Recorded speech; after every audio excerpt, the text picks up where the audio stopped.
In previous videos, I've talked about how dwelling on the past at things that have happened and things you can't change doesn't do you any good. I remembered that there have been some TV shows and movies that have explored the what if scenario. If you did have a chance to stop something happening which happened in the past, where would that lead? And I just kind of wanted to explore that today. So there are two examples that I want to look at. The first is an anime called Steins Gate, where time travel exists and a scientist keeps going back in time to change a particular event but keeps failing. The second is an animated movie called Batman Under the Red Hood, which is a movie centered around Batman making a mistake leading to the death of his protege, and Batman tries to fix what went wrong. A spoiler warning for anyone who hasn't seen any of these from here. So let's first look at Steins Gate. The anime centers around a scientist by the name of Okabe Rentaro. He is trying to make time travel possible and is currently experimenting with ways in which he can do so.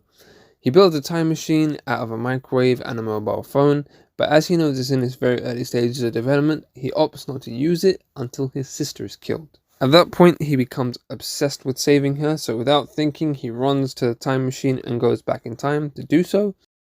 He makes the right choice this time, he saves her, but she dies again from a completely different cause. So once again, he runs back to the time machine, saves her again, but she still dies from a separate cause, and he ends up repeating that same cycle again and again and again, until he finally becomes desensitized to it, at which point he breaks and accepts that no matter how hard he tries, she will never survive past a certain point. マユリが死ぬところを見るだけなのよ。何回も。そんなの岡部が壊れちゃう。壊れなどしない。俺が何回マユリの死を見てきたと思ってる。何回も見てきた。何回も何回も何回も何回も何回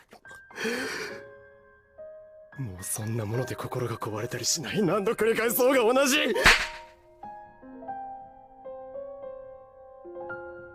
自分が何言ってるか分かってる。マユリが苦しんで死んでいくのよ。そんなものなわけないじゃない。それで岡部の心が動かないんだとしたら、岡部の心は壊れている。もうやめて。本当に壊れちゃうよ。分かってる。気づいてた。マユリが何度も死んでいるのに俺は驚かなくなっていた。いつの間にか心が麻痺してた。マユリが死ぬ時刻を確かめようとタイムリープせずに待っていたことすらあった。マユリが死ぬのに俺の心はいつからか動かなくなって。無理だよ。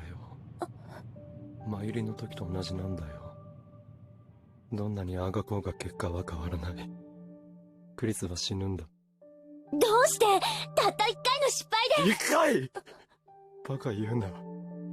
俺が何回何十回失敗したと思ってる。俺には分かってるんだ。この時間の輪がどれだけ不条理にできているか、どれだけ残酷な結末を用意しているか。分かっていた。分かっていたんだ。こうなるって。もう疲れた。So he decides to impulsively throw in the towel. As it turns out, things did work out for him, and he was able to save her, but that's not the point of this video, so we're not really going to delve too much into that. The end wasn't so fortunate for Bruce Wayne in Batman Under the Red Hood. In this movie, a mysterious crime lord known as the Red Hood shows up, who ends up taking control of the criminal underworld in Gotham City. It is later found out that Red Hood is Jason Todd, aka the second Robin, who was killed by the Joker and resurrected by the leader of the League of Assassins, Ra's al Ghul. When Bruce figures out his identity, he immediately began blaming himself for Jason's death and blaming himself for what he became. He tries to right his wrongs and tries to take Jason under his wing for a second time. Near the end of the film, Jason unmasks and confronts Bruce.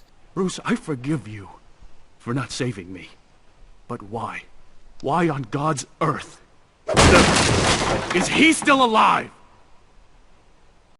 But if I do that, if I allow myself to go down into that place, I'll never come back. Why? I'm not talking about killing Penguin or Scarecrow or Dent.